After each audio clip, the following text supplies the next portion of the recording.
After a long time of searching, I finally found a couple cool things at my local thrift stores. I want to share them with you right now. Now, years ago when I went to the thrift store, I found a bunch of these things right here. That would be cassette tape holders, and I passed on them. See, my friend and yours, MXS Retro, had taught me about the fact that Sega Genesis games fit perfectly within these same exact places that cassette tapes used to go into years ago.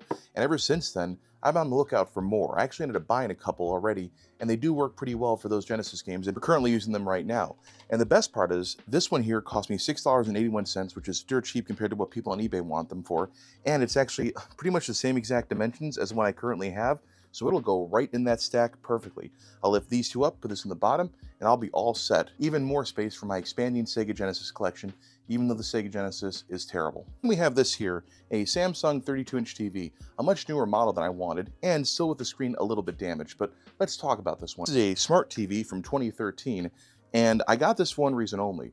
I want my daughter to be able to play Minecraft on a bigger screen, and this might be the answer to that problem. Now, I know I was looking for something a little older that had way more inputs than this here, because as you can see, they've stripped out pretty much all the inputs. We have one component composite input, and then we have a few HDMI. It is a smart TV, not that it matters, but in general, I wanted something a little bit older. But this is the right size, and for $17.57, it's the right price. Anyways, let me show you what I'm going to do with this bad boy. I'm going to take this, and if everything works out, I'm going to mount it up here somewhere, probably right about there, I think. That is not a project for today. In fact, that's going to take a while to figure out how to do that exactly, but that's the goal in the end, at least. Anyways, those are the cool things I found at the thrift store for reasonable prices, which is something that just doesn't happen for me. What do you think?